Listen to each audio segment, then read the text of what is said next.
بالله من الشيطان الرجيم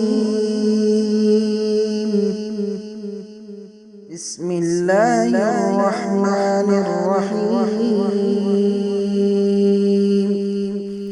أعوذ بالله من الشيطان الرجيم بسم الله الرحمن الرحيم سبح لله ما في السماوات سبح لله ما في السماوات والأرض وهو العزيز الحكيم له ملك السماوات والأرض يحيي ويميت وهو على كل شيء قدير. آج ہماری تفسیر ہوگی انشاءاللہ سورۃ الحدید. سب سے پہلے اس سورت کی کوئی فضیلت صحیح حدیث سے ثابت نہیں ہے، خاص طور پر سورہ حدید کی خاص. دوسری جو بات ہے کہ سورت کا نام سورۃ الحدید، حدید کا مطلب لوہا، حدید کا مطلب لوہا. اس سورت کا نام سورہ حدید کیوں رکھا گیا ہے؟ کیونکہ اس میں حدید کا لفظ آ کر ہے، جیسا کہ اللہ تعالیٰ یہاں فرماتے ہیں کہ اسی صورت میں منافع للناس، یہ لوہا جس میں لوگوں کے لیے فائدہ ہے. اس صورت میں حدید کا لفظ آ کر ہے، اسی کو لے کر جو نا مفسرین نے اس صورت کا نام سورۃ الحدید رکھتے ہیں. حدید کا مطلب لوہا. تیسری جو بات ہے وہ یہ ہے کہ یہ صورت شروع ہوتی ہے سبحہ سے.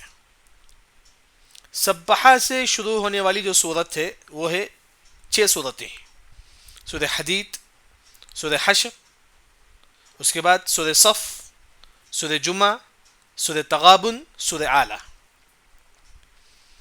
سبحہ سے شروع ہونے والی 6 صورتیں ہیں. ان میں سے سب سے پہلی صورت کون سی ہے؟ سورۃ الحدید ہے. اس کے بعد جو 5 صورتیں جو آ رہی ہیں، ہاں ان 5 صورتوں میں ایک ایسی آیت ہے جو 1000 آیتوں سے بہتر ہے. فیہن آیہ خیر من الف آیہ، اس میں ایک ایسی آیت ہے جو 1000 آیتوں سے بہتر ہے. تو جیسا کہ امام طیبی رحمہ اللہ کہتے ہیں کہ جس طرح رمضان کے آخری عشرے میں لیلۃ القدر کس رات میں ہے معلوم نہیں ہے، اس طرح اس صورت میں یہ 6 صورتوں میں وہ کون سی آیت ہے جو 1000 آیتوں سے بہتر ہے کسی کو معلوم نہیں ہے. جس طرح آخری عشرے میں تاخرات کب ہے معلوم نہیں ہے، تو اس طرح یہاں بھی جو ہے نا کہ وہ کون سی آیت ہے معلوم نہیں ہے. ہاں لیکن بعض علماء نے کہا کہ جیسا کہ امام ابن کثیر رحمہ اللہ فرماتے ہیں کہ ہو سکتا ہے کہ وہ آیت کون سی ہوگی: هو الاول والآخر والظاہر والباطن وهو بكل شيء علیم، سورہ حدید آیت نمبر 3. یعنی کہ امام ابن کثیر رحمہ اللہ فرماتے ہیں کہ ہو سکتا ہے کہ وہ آیت کون سی ہو، سورہ حدید آیت نمبر 3 بھی ہو سکتا ہے، جو ایک آیت 1000 آیتوں سے بہتر ہے. تو اللہ عالم. لیکن صحیح بات یہ ہے کہ اللہ کے علاوہ کسی کو معلوم نہیں ہے. لیکن یہ 6 صورتوں میں ایک ایسی آیتیں ہیں جو 1000 آیتوں سے بہتر ہے. لیکن ترمذی کی روایت میں یہ ہے کہ آپ صلی اللہ علیہ وسلم سونے سے پہلے ان 6 صورتوں میں سے کوئی ایک صورت پڑھا کرتے تھے. کبھی آپ سونے کے لیے جاتے ہیں سورہ حدید پڑھیے، کبھی سورہ حشر پڑھیے، کبھی سورہ جمعہ پڑھیے، کبھی سورہ صف پڑھیے، کبھی سورہ تغابن پڑھیے، کبھی سورہ اعلیٰ پڑھیے. لیکن ان 6 صورتوں میں سب سے افضل صورت کون سا ہے؟ ابی بن کعب رضی اللہ عنہ فرماتے ہیں کہ سورۃ الاعلیٰ جو سبح اسم ربک الاعلیٰ، جو سبحہ سے شروع ہوتی ہے، ان میں سے سب سے افضل صورت کون سی ہے؟ جو سبح اسم ربک الاعلیٰ ہے. تو اس کے بعد چلیے ہم لوگ سورہ حدید کی تفسیر کریں گے انشاءاللہ. سب سے پہلے بسم اللہ الرحمن الرحیم. عبداللہ بن عمر رضی اللہ عنہ فرماتے ہیں کہ ہر سورت سے پہلے بسم اللہ الرحمن الرحیم نازل ہوتا تھا، اس کے بعد سورتیں نازل ہوتی تھی. بسم اللہ الرحمن الرحیم. سبح للہ ما فی السماوات والارض وهو العزیز الحکیم. سبح کا جو معنی ہے کہ اللہ تعالی ہر عیب سے پاک ہے. سبح جیسے ہم بولتے ہیں کہ سبحان اللہ، اس کا معنی اللہ ہر عیب سے پاک ہے. سبح اللہ ہر عیب سے پاک ہے. کیا مطلب ہے؟ ہماری زندگی میں عیب ہے، اللہ کی زندگی میں عیب نہیں ہے. ہم کو موت آتی ہے، اللہ کو موت نہیں آتی ہے. ہم ہر چیز سن نہیں سکتے، لیکن اللہ تعالیٰ ہر چیز سنتا ہے. ہم جو ہے نا یہاں سے 10 کلومیٹر جو دور ہے ہم سن سکتے ہیں نہیں، بلکہ 1 کلومیٹر کی بات بھی ہم نہیں سن سکتے، لیکن اللہ تعالیٰ ہر چیز سنتا ہے. یعنی کہ ہمارے سننے میں بھی عیب ہے، اللہ رب العزت کے سننے میں بھی جو ہے نا عیب نہیں ہے. سبحہ کا اصل معنی اللہ تعالیٰ ہر عیب سے پاک ہے. ہاں، سبح جو معنی یعنی کہ تسبیح گنو، تم اللہ کی تسبیح گنو. دیکھیے آپ سورہ واقعہ کے آخر میں اللہ نے کیا فرمایا؟ فسبح بسم ربک العظیم، پس تم تسبیح گنو اپنے رب کے نام کا جو کون ہے؟ عظمت والا ہے. تو سورہ واقعہ کی آخری آیت میں اللہ نے فرمایا کہ تم تسبیح گنو. سورہ حدید کی پہلی آیت میں سبح للہ، سبح للہ یعنی کہ تسبیح گنتے ہیں کون؟ اللہ ہی کے لیے. کون؟ ما فی السماوات، جو آسمان میں، ما جو، فی میں، آسمان میں جو کچھ ہے وہ تمام اللہ کی تسبیح بیان کرتی ہیں. کون ہی آسمان میں؟ فرشتے ہیں، وہ اللہ کی تسبیح بیان کرتی ہیں. والارض، اور زمین میں جو جو مخلوقات ہیں، درخت ہو، پتھر ہو، ہر چیز جو ہے نا اللہ کی تسبیح بیان کرتے ہیں.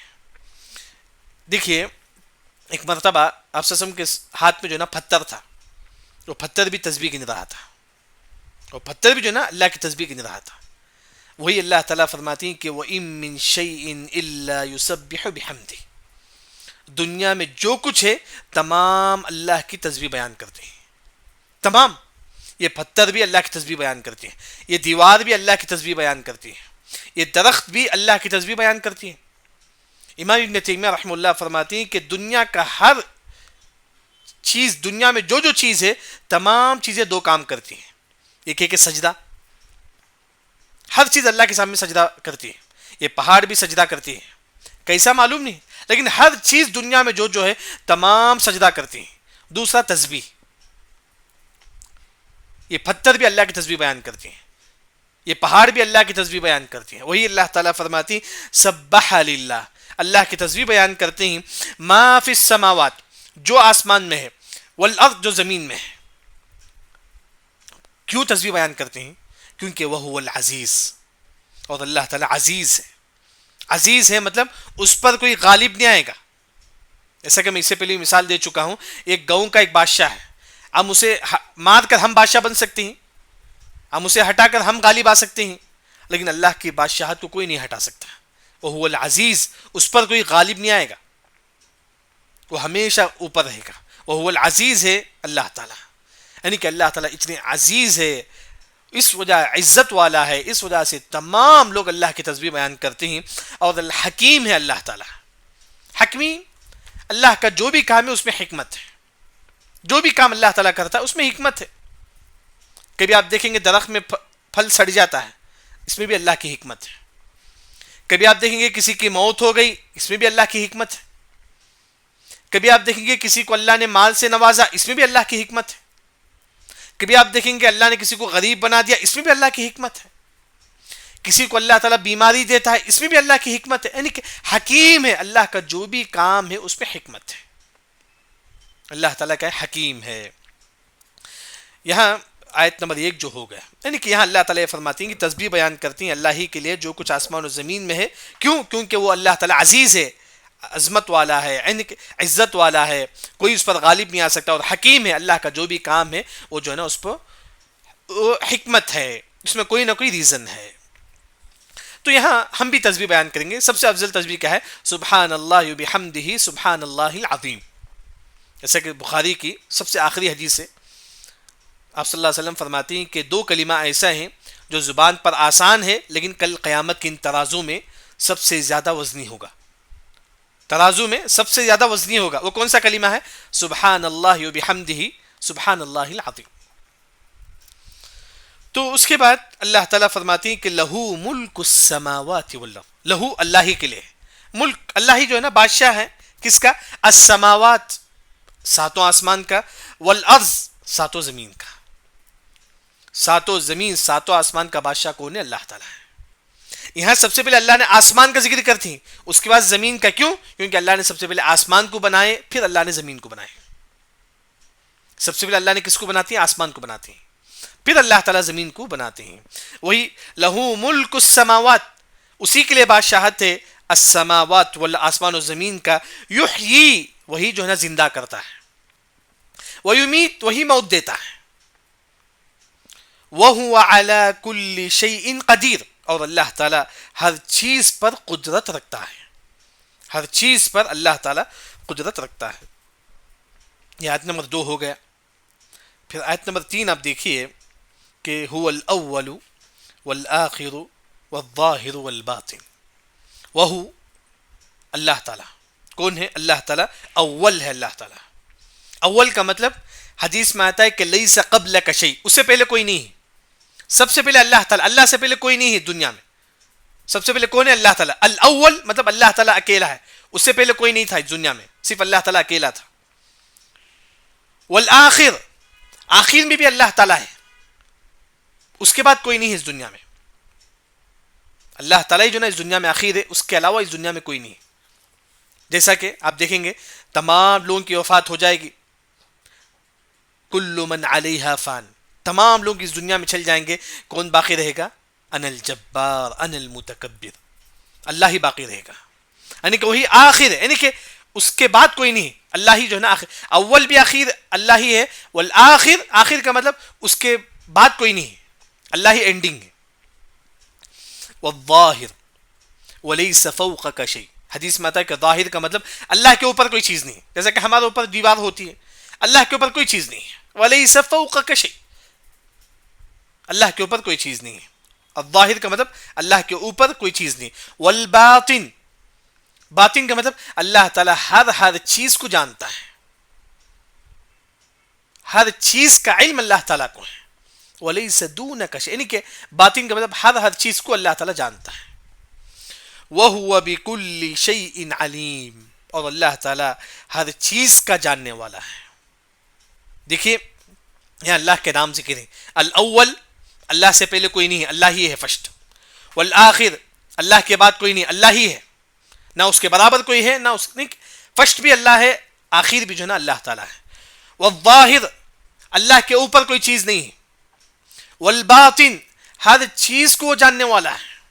وَهُوَ بِكُلِّ شَيْءٍ عَلِيمٌ، اور اللہ تعالیٰ ہر چیز کو جاننے والا ہے. یہاں امام ابن کثیر رحمہ اللہ فرماتے ہیں، جیسا کہ آپ صلی اللہ علیہ وسلم فرماتی کہ ان 6 صورتوں میں ایک ایسی آیت ہے جو 1000 آیتوں سے بہتر ہے. امام ابن کثیر رحمہ اللہ فرماتی کہ ہو سکتا ہے وہ آیت کون سی ہو؟ هو الاول والآخر والظاہر والباطن وهو بكل شيء علیم. ہو سکتا ہے یہ آیت، کیونکہ اس میں پورا کا پورا اللہ کا نام ہے. اول بھی اللہ تعالیٰ ہے، آخر بھی اللہ تعالیٰ ہے، اس کے اوپر کوئی چیز نہیں ہے، وہ ہر چیز کو جاننے والا ہے. والباطن. دوسری جو بات ہے هو الاول میں، ایک مرتبہ ابو زمیل ایک تابعی ہیں، وہ آتے ہیں کس کے پاس؟ عبداللہ بن عباس رضی اللہ عنہ کے پاس. آ کر کہتے ہیں کہ عبداللہ بن عباس رضی اللہ عنہ، میرے دل میں جو ہے نا کبھی کبھی ایسی باتیں آتی ہے جو میری زبان میں نکالنا مجھے شرم آتی ہے. کبھی کبھی ایسا میں سوچتا ہوں، میں اسے زبان سے لاؤں، میں اسے بولوں، مجھے شرم آتی ہے، اتنی وسوسہ آتا ہے میرے دل دماغ میں. تو عبداللہ بن عباس رضی اللہ عنہ فرماتی ہیں اگر آپ کے دل میں اس طرح وسوسہ آتا ہے، اس طرح شک آتا ہے، آپ کون سی آیت پڑھو؟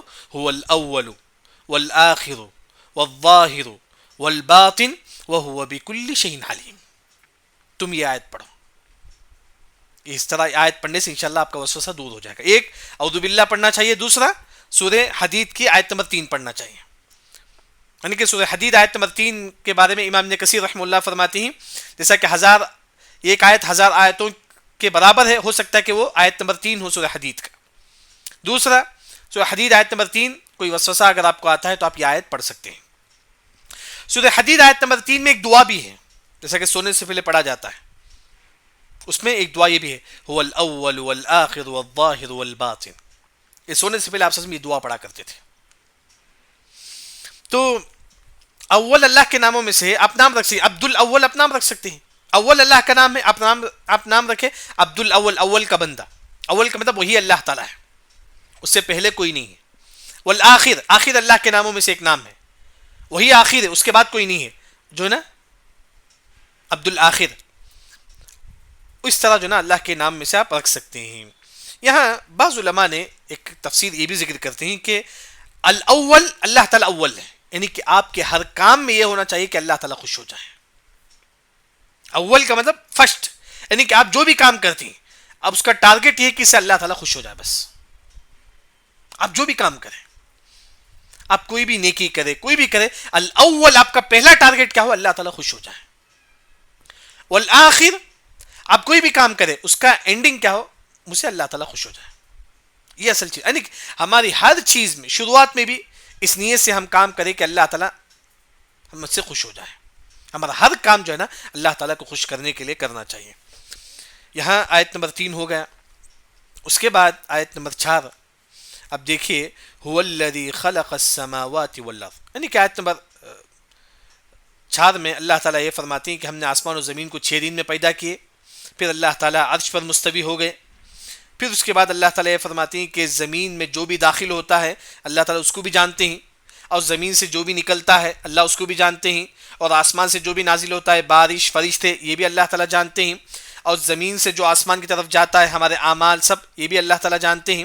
تم جہاں کہیں بھی ہو اللہ تعالیٰ تمہارے ساتھ ہے، اور اللہ تعالیٰ ہر چیز کو دیکھنے والا ہے. یعنی کہ آسان آیت ہے. دیکھیے هو الذی، وہ اللہ تعالیٰ خلق پیدا کرتا ہے، السماوات والارض، خلق پیدا کیا، خلق کا اصل معنی پیدا کیا. اللہ نے پیدا کیا آسمان و زمین کو کتنے دن میں؟ فی ستہ، ستہ مطلب 6 ایام، 6 دنوں میں اللہ نے آسمان و زمین کو اللہ تعالیٰ پیدا کیے. آواز نہیں آ رہی؟ السلام علیکم، آواز نہیں آ رہی؟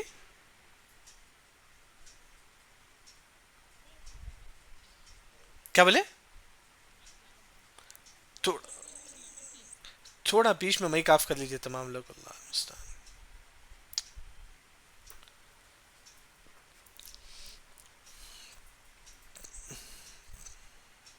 یہ وحیدہ بانو کو نہیں، تھوڑا مائک آف کر لیجیے.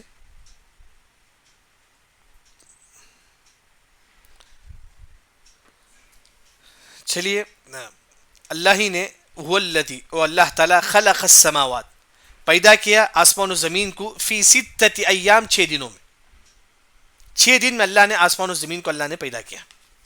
کب سے شروع کرے اللہ تعالیٰ پیدا کرنے کے لیے؟ اتوار سے. اتوار سے اللہ نے آسمان و زمین پیدا کرنے سے شروع کر دیا. اتوار، پیر، منگل، چاشمہ، جمعرات، جمعہ تک پورے اللہ نے آسمان و زمین کو پیدا کر دیا. اتوار سے شروع کرتے ہیں جمعہ تک مکمل کر دیتے ہیں. پھر اس کے بعد اللہ تعالیٰ جو ہے نا ثم استوى علی العرش، پھر اللہ تعالیٰ مستوی ہوتے ہیں علی العرش، عرش پر. عرش کو عرش کیوں بولتی؟ کیونکہ وہ بلند ہے. عرش کا مطلب بلند ہے، اسے بولتی ہیں کہ عرش. استوا بلند ہو، یعنی کہ اللہ تعالیٰ عرش پر بلند ہوا. ہم ایسے ہی سمجھیں گے. بعض لوگ اللہ تعالیٰ عرش پر بیٹھے بولتے ہیں، یہ غلط ترجمہ ہے. اللہ تعالیٰ عرش پر بیٹھے ہوئے ہیں، یہ غلط ہے. استوا کا اصل جو معنی ہے بلند ہونا، اوپر ہونا، یعنی کہ اللہ تعالیٰ عرش پر بلند ہوئے، اوپر ہوئے. بس کیسا ہوئے، کدھر ہوئے، یہ سوال نہیں کرنا ہے. کیونکہ امام مالک رحمہ اللہ فرماتی ہیں کہ اللہ تعالیٰ عرش پر مستوی ہے، اللہ تعالیٰ عرش پر بلند ہوئے. لیکن اگر کوئی پوچھتا ہے کہ کیسا، اس طرح سوال ہی بدعت ہے. اس طرح سوال کرنا کہ اللہ تعالیٰ کیسے عرش پر مستوی ہیں، بدعت ہے. لیکن یہاں بعض لوگ ترجمہ کرتے ہیں کہ اللہ تعالیٰ عرش پر بیٹھے ہوئے ہیں. بیٹھے کا لفظ بھی نہیں استعمال کریں گے، ہم بولیں گے کہ اللہ تعالیٰ عرش کے اوپر بلند ہے. بس الرحمن علی العرش استوى، اللہ تعالیٰ عرش پر مستوی ہے. بس اتنا ترجمہ جو ہے نا کافی ہے. یعنی کہ اللہ تعالیٰ 6 دن میں آسمان و زمین کو پیدا کرے، پھر اللہ تعالیٰ جو ہے نا عرش پر مستوی ہوئے. اللہ تعالیٰ چاہے تو کن فیکون میں آسمان و زمین کو اللہ تعالیٰ پیدا کر سکتے ہیں. یہ اللہ کے لیے آسان ہے. یہ اللہ کے لیے آسان ہے کہ اللہ تعالیٰ کن فیکون کے ذریعے سے اللہ تعالیٰ آسمان و زمین کو پیدا کر سکتے ہیں. لیکن اللہ تعالیٰ مصلحت کے طور پر جو ہے نا، یعنی کہ کوئی بھی کام اللہ تعالیٰ بتانا چاہتی ہیں کہ اگر آپ کوئی کام کرنا چاہتی تو اچھی طریقے سے کرو. اس میں بھی فائدہ ہم کو یہ ملتا ہے کہ اللہ نے 6 دن میں آسمان و زمین کیوں پیدا کرے، تاکہ اگر آپ کوئی کام کرتے ہیں تو آپ سکون سے، اطمینان سے کرو. یہ اصل چیز ہے. جیسے کہ بعض لوگ چاہتے ہیں کہ ایک دن میں مالدار ہو جانا، نہیں ہو سکتا، محنت کرتے جاؤ. بعض لوگ چاہتے ہیں کہ ایک دن میں حافظ ہو جانا، نہیں ہو سکتا، محنت کرو آپ 4 سال. یعنی کہ ہر چیز انسان کو شروع میں نہیں ملتی ہے، محنت کے اوپر لگتی ہے. تو وہی جو ہے نا اللہ تعالیٰ یہ بتانا چاہتی ہیں کہ آپ کوئی بھی کام کرو تو پوری اچھی طریقے سے کرو، سکون کے ساتھ. لیکن اگر اللہ تعالیٰ چاہے تو 1 سیکنڈ میں اللہ تعالیٰ آسمان و زمین پیدا کر سکتا ہے. ثم استوى علی العرش، پھر اللہ تعالیٰ مستوی ہو گئے عرش پر. پھر اللہ تعالیٰ یعلم، اللہ تعالیٰ جانتا ہے ما، جو یلج، جو داخل ہوتا ہے، فی الارض، زمین میں. یلج داخل ہونا، کہاں؟ زمین میں. کیا داخل ہوتا ہے زمین میں؟ جو بیج ہے، جو درخت، زمین کھود کر ہم بیج ڈالتے ہیں تاکہ درخت نکلے اس سے. بارش کا پانی جو زمین کے اندر داخل ہوتا ہے، جو پانی یعنی کہ جو چیز زمین کے اندر داخل ہوتا ہے اللہ تعالیٰ اس کو بھی جانتے ہیں. وما یخرج منہا، ما جو یخرج نکلتا ہے، منہا زمین سے، جو زمین سے جو نکلتا ہے اللہ تعالیٰ اس کو بھی جانتے ہیں. جو پودا زمین سے نکلتا ہے اللہ کو معلوم ہے، جو بھی چیز زمین سے نکلتا ہے اللہ تعالیٰ اس کو بھی اللہ کو علم ہے. جو درخت اللہ زمین سے نکلتے ہیں تمام چیز جو ہے نا اللہ کو معلوم ہے. پھر وما جو ینزل جو نازل ہوتا ہے، من السماء آسمان سے، کیا بارش، فرشتے آسمان سے اترتے ہیں، بارش آسمان سے آتا ہے، تمام چیزیں اللہ کو معلوم ہے. وما یعرج، اور ما جو یعرج جو چڑھتا ہے زمین سے آسمان کی طرف، فیہا جو چڑھتا ہے آسمان کی طرف وہ بھی اللہ تعالیٰ جانتا ہے. یعنی کہ فرشتے ہمارے اعمال لے کر پیر جمعرات اللہ کے پاس جاتے ہیں. پیر جمعرات اللہ تعالیٰ ہمارے اعمال لے کر کہاں جاتی ہے؟ اللہ کے پاس. یعنی کہ جو بھی زمین سے آسمان کی طرف آتی ہیں وہ بھی اللہ تعالیٰ جانتے ہیں. یعنی کہ یہاں اللہ تعالیٰ یہ فرماتے ہیں جو زمین میں داخل ہوتا ہے بیج پانی یہ بھی اللہ تعالیٰ جانتا ہے، جو زمین سے نکلتا ہے وہ بھی اللہ تعالیٰ جانتے ہیں، جو آسمان سے بارش آتی ہے وہ بھی اللہ تعالیٰ جانتے ہیں، جو زمین سے آسمان کی طرف جاتے ہیں فرشتے وہ بھی اللہ تعالیٰ جانتے ہیں. پھر اللہ فرماتے ہیں کہ وَهُوَ مَعَكُمْ، اور وہ اللہ تعالیٰ معکم تمہارے ساتھ ہے، اینما کنتم، اینا جہاں، ما کنتم جہاں تم ہو، جہاں بھی تم ہو اللہ تعالیٰ تمہارے ساتھ ہے. یہاں سب سے پہلے آپ یہ سمجھے کہ اللہ تعالیٰ علم کے ہر جگہ ہے. اللہ تعالیٰ اپنے علم سے ہر جگہ ہے. اللہ تعالیٰ کہاں ہے؟ عرش پر ہے، عرش پر مستوی ہے، لیکن اس کا علم ہر جگہ ہے. ہاں لیکن یہ اللہ تعالیٰ فرماتے ہیں کہ وَهُوَ مَعَكُمْ أَيْنَمَا كُنْتُمْ، اللہ تعالیٰ تمہارے ساتھ ہے جہاں کہیں بھی تم ہو. اللہ تعالیٰ ہمارے ساتھ، جبکہ اللہ تعالیٰ اوپر ہے، ہمارے ساتھ کیسے؟ شیخ ابن عثیمین رحمہ اللہ ایک مثال دیتے ہیں. ایسا کہ آپ میدان میں چلتے ہیں تو آپ کے اوپر کیا ہوتا ہے؟ چاند. آپ جاتی گویا کہ چاند آپ کے اوپر ہے لیکن ایسا دکھتا ہے کہ آپ کے ساتھ ساتھ ہے. جب آپ چلیں گے گویا کہ آپ کے ساتھ ساتھ چلتا ہے چاند بھی. یعنی کہ اللہ تعالیٰ اوپر ہے لیکن پھر بھی اللہ تعالیٰ ہمارے ساتھ ہے. اس طرح چاند اوپر ہے پھر بھی ایسا لگتا ہے کہ ہمارے ساتھ ہے. اس طرح جو اللہ تعالیٰ اوپر ہے اللہ تعالیٰ ہمارے ساتھ ہے. دوسری جو مثال ہے امام شنقیطی رحمہ اللہ نے اپنی تفسیر میں ذکر کرتے ہیں کہ راگی کا دانہ ہے نا، اس سے بھی یعنی کہ پوری دنیا اللہ کے سامنے کیسا ہے؟ راگی کا جو دانہ ہے اس سے چھوٹا ہے. اللہ کے ہاتھ میں سمجھے، اللہ کے ہاتھ میں پوری دنیا راگی کے دانے سے بھی چھوٹا ہے اللہ کے ہاتھ میں. سمجھو کہ اللہ کے ہاتھ میں اگر ہمارے ہاتھ میں کوئی چیز ہے پورے ہمارے کنٹرول میں ہوتا ہے، ہر چیز ہم کو معلوم ہوتا ہے، کیونکہ ہمارے ہاتھ میں کوئی چیز ہے، ہم کوئی کیڑا ہے سمجھے وہ کدھر جاتا ہے کہاں جاتا ہے پورا ہم کو معلوم ہے. یعنی کہ پوری دنیا اللہ کے ہاتھ میں کیسا ہے؟ راگی کے دانے سے بھی چھوٹا ہے جو اللہ کے ہاتھ میں ہے. یعنی کہ وہی اللہ تعالیٰ ہر چیز جانتا ہے، ہر چیز جو ہے نا اللہ تعالیٰ جانتا ہے.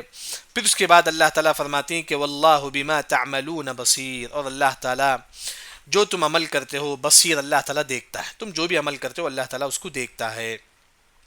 پھر اس کے بعد اللہ تعالیٰ فرماتے ہیں کہ لہو ملک السماوات والارض، اسی کے لیے ہے بادشاہت آسمان و زمین کا. یعنی کہ آسمان و زمین کا بادشاہ کون ہے؟ اللہ تعالیٰ ہے. تو وَإِلَى اللَّهِ تُرْجَعُ الْأُمُورِ، تمام کو ترجع لوٹنا ہے امور، تمام کام کس کی طرف لوٹتے ہیں؟ اللہ کی طرف لوٹتے ہیں. یعنی کہ تمام کو اللہ کی طرف جو نا لوٹنا ہے، تمام کام اللہ کی طرف جو نا لوٹتے ہیں. پھر اس کے بعد اللہ تعالیٰ فرماتے ہیں یولج اللیل فی النہار، یولج داخل کرنا، اللیل رات کو، فی النہار دن میں. یعنی کہ اللہ تعالیٰ رات کو دن میں داخل کر دیتا ہے. ویولج النہار، اور داخل کرتا ہے النہار دن کو، فی اللیل رات میں. کیا مطلب ہے؟ اللہ رات کو دن میں داخل کرتا ہے، دن کو رات میں داخل کرتا ہے. کیا مطلب ہے؟ مثال کے طور پر مغرب کتنے بجے شروع ہوتی ہے؟ 6 بجے. کبھی کبھی مغرب 7 بجے شروع ہوتی ہے. 6 بجے مغرب شروع ہو جاتی ہے. کبھی کبھی مغرب کب شروع ہوتی ہے؟ 7 بجے شروع ہوتی ہے. 1 گھنٹہ کس میں داخل ہو گیا؟ رات کا 1 گھنٹہ دن میں داخل ہو گیا. اگر 6 بجے مغرب شروع ہو جائے تو کرنٹ ہے، لیکن اگر 7 بجے اگر مغرب شروع ہوتا ہے تو یہ 1 گھنٹہ جو رات کا جو تھا وہ کس میں داخل ہو گیا؟ دن میں داخل ہو گیا.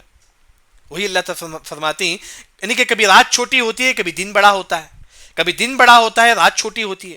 یعنی کہ کبھی دن کا کوئی 1 گھنٹہ رات پہ داخل ہوتا ہے، رات کا 1 گھنٹہ دن میں داخل ہو جاتا ہے. کبھی فجر جو ہے نا 4:30 بجے ہوتا ہے، کبھی فجر 5:30 بجے ہوتا ہے. 1 گھنٹہ کس میں داخل ہو گیا؟ دن میں داخل ہو گیا. یعنی کہ وہی اللہ فرماتے ہیں کہ یولج اللیل، رات کو داخل کرتے ہی دن میں، یعنی کہ دن کا کچھ حصہ رات میں داخل ہو جاتا ہے، رات کا کچھ حصہ دن میں داخل ہو جاتا ہے. کبھی رات چھوٹا دن بڑا، کبھی دن چھوٹا رات بڑا ہو جاتا ہے. وَهُوَ عَلِيمٌ بِذَاتِ الصُّدُورِ، اور اللہ تعالیٰ سینوں کی بات بھی اللہ تعالیٰ جانتا ہے. جو تم سوچتے ہو، جو سینے میں جو تمہاری باتیں ہیں، وہ بھی اللہ تعالیٰ جانتا ہے. یہاں تک آج ہماری تفسیر جو ہے نا کافی ہے. بس آپ اس کے بعد یہ دیکھیے آج کے جو تفسیر میں جو بات بتائی گئی ہے، اس سورت کا نام سورۃ الحدید ہے. کیوں؟ کیونکہ اس میں حدید کا لفظ آ کر ہے اس سورت میں. دوسری جو بات ہے کہ یہ 7 صورتیں ایسی ہیں جو آپ صلی اللہ علیہ وسلم سونے سے پہلے پڑھا کرتے تھے. 6 صورتیں جو سبحہ سے شروع ہوتی ہیں، 6 صورتیں جو آپ صلی اللہ علیہ وسلم سونے سے پہلے پڑھا کرتے تھے. کیوں؟ کیونکہ اس میں ایک ایسی آیت ہے جو 1000 آیتوں سے بہتر ہے. جیسا کہ رمضان کے آخری عشرے میں تاخرات کس رات میں ہے معلوم نہیں ہے، اس طرح ان 6 صورتوں میں وہ کون سی آیت ہے معلوم نہیں ہے. لیکن امام ابن کثیر رحمہ اللہ فرماتے ہیں ہو سکتا ہے کہ وہ آیت کون سی ہو، هو الاول والآخر والظاہر والباطن وهو بكل شيء علیم. ہو سکتا ہے کہ یہ آیت 1000 آیتوں سے بہتر ہو، کیونکہ اس میں پورا کا پورا اللہ کا نام ہے. پھر سب سے پہلے سبحہ کا مطلب اللہ تعالیٰ ہر عیب سے پاک ہے. ہماری زندگی میں عیب ہے، اللہ کی زندگی میں عیب نہیں. ہم کو موت آتی ہے، اللہ کو موت نہیں آتی ہے. اللہ کی تصویر بیان کرتی ہیں جو کچھ آسمان و زمین میں، اور اللہ تعالیٰ عزیز ہے، کوئی اللہ پر غالب نہیں آ سکتا. اور حکیم ہے اللہ تعالیٰ، اللہ جو بھی کام کرتا ہے اس میں کوئی نہ کوئی جو ہے نا حکمت ہوتی ہے. پھر اس کے بعد اللہ ہی کے لیے جو ہے نا بادشاہت آسمان و زمین کی، وہی زندہ کرتا ہے، وہی موت دیتا ہے. وہ علی کل شیء قدیر. پھر اللہ تعالیٰ اول یعنی کہ فرسٹ اللہ تعالیٰ ہے، اس کے بعد تمام لوگ آئے. والآخر اینڈنگ بھی اللہ تعالیٰ ہے، اس کے بعد کوئی نہیں، مطلب آخر بھی اللہ ہی ہے. والظاہر ہر چیز کو اللہ ہی جانتا ہے. اور ظاہر کا مطلب اللہ کے اوپر کوئی چیز نہیں، ظاہر کا مطلب اللہ کے اوپر کوئی چیز نہیں. والباطن ہر چیز کو اللہ ہی جانتا ہے. وہ بکل شیء علیم، اللہ تعالیٰ ہر چیز کا جاننے والا ہے. یہاں 2 باتیں ہیں. امام ابن کثیر رحمہ اللہ فرماتے ہیں کہ وہ ایک آیت 1000 آیتوں سے بہتر ہو سکتا ہے کہ وہ کون سی آیت ہو، هو الاول والآخر. دوسری جو بات ہے عبداللہ بن عباس رضی اللہ عنہ فرماتی ہیں کہ اگر آپ کے دل میں کوئی شک ہوتا ہے، کوئی وسوسہ ہوتا ہے، آپ کون سی آیت پڑھو، والاول والآخر والظاہر والباطن وهو بكل شيء علیم. اس حدیث کو شیخ البانی رحمہ اللہ ابو داؤد کی روایت میں صحیح کہتے ہیں. اور اس کے بعد آیت نمبر 8 میں اللہ تعالیٰ یہ فرماتی ہے کہ ہم نے آسمان و زمین کو 6 دن میں ہم نے پیدا کیا. کب سے اللہ شروع کرے؟ اتوار سے. اتوار، پیر، منگل، چاشمہ، جمعرات، جمعہ. 6 دن میں اللہ نے آسمان و زمین کو اللہ نے پیدا کیا. ثم استوى على العرش، پھر اللہ تعالیٰ عرش پر مستوی ہو گئے. یہاں اللہ تعالیٰ عرش پر بیٹھے اس طرح نہیں بول سکتے، ترجمہ کریں گے اللہ تعالیٰ عرش پر مستوی ہو گئے، بلند ہو گئے. اللہ تعالیٰ عرش پر بلند ہو گئے، بس اتنا ترجمہ کریں گے. کیسے سوال نہیں کریں گے. امام مالک رحمہ اللہ نے فرمایا کہ اگر کوئی سوال کرتا ہے کہ اللہ تعالیٰ کیسے عرش پر مستوی ہیں، اس سوال کرنا ہی بدعت ہے. کیوں بدعت ہے؟ کیونکہ صحابہ کے سامنے بھی آیت پڑھا گیا، صحابہ نے کبھی یہ سوال نہیں کیے اللہ کے نبی کیسے اللہ عرش پر مستوی ہے، صحابہ نے کبھی ایسا سوال نہیں کیا. اس کے بعد اللہ تعالیٰ فرماتے ہیں کہ زمین میں جو داخل ہوتا ہے، پودے، بیج، پانی، تمام اللہ تعالیٰ جانتا ہے. جو زمین سے جو نکلتا ہے پودے، وہ بھی اللہ تعالیٰ جانتا ہے. آسمان سے جو بارشیں نازل ہوتی ہیں وہ بھی اللہ تعالیٰ جانتا ہے. جو زمین سے جو نکلتا ہے وہ بھی اللہ تعالیٰ جانتا ہے. اللہ تعالیٰ تمہارے ساتھ ہے جہاں کہیں بھی تم ہو. ایسا ہے پوری دنیا اللہ کے سامنے ایک راگی کے دانے کے برابر، اس سے چھوٹا ہے. پوری دنیا اللہ کے ہاتھ میں ہے. تو یعنی کہ جہاں کہیں بھی اللہ تعالیٰ تمہارے ساتھ ہے. اس کی ایک اور مثال، چاند اوپر ہے لیکن پھر بھی میدان میں چلیں گے تو ایسا لگتا ہے کہ گویا کہ آپ کے ساتھ ساتھ ہے. اس طرح جو ہے نا آپ جہاں بھی جاؤ اللہ تعالیٰ تمہارے ساتھ ہے. یعنی کہ دوسری جو بات ہے علم کے، اللہ کا علم ہر جگہ ہے، اللہ تعالیٰ کا علم ہر جگہ ہے. وَإِلَى اللَّهِ تُرْجَعُ وَاللَّهُ بِمَا تَعْمَلُونَ بَصِيرٌ لَهُ مُلْكُ السَّمَاوَاتِ وَالْأَرْضِ، اللہ ہی کے لیے بادشاہت آسمان و زمین کا. وَإِلَى اللَّهِ تُرْجَعُ الْأُمُورُ. پھر اس کے بعد یولج داخل کرتا ہے رات کو دن میں، یعنی کہ کبھی رات کا کچھ حصہ دن میں داخل ہو جاتا ہے، دن کا کچھ حصہ رات میں داخل ہوتا ہے. کبھی مغرب 6 بجے شروع ہوتا ہے، کبھی مغرب 7 بجے شروع ہوتا ہے. یعنی کہ کبھی رات بڑی، دن چھوٹا رات بڑا. یہ اللہ ہی کر سکتا ہے. پوری دنیا والے مل کر جو نا اس طرح نہیں کر سکتے، یہ اللہ ہی کے ہاتھ میں ہے. پھر اس کے بعد اللہ تعالیٰ فرماتے ہیں کہ وہ علیم بذات الصدور. یہاں تک ہماری تفسیر ہوئی.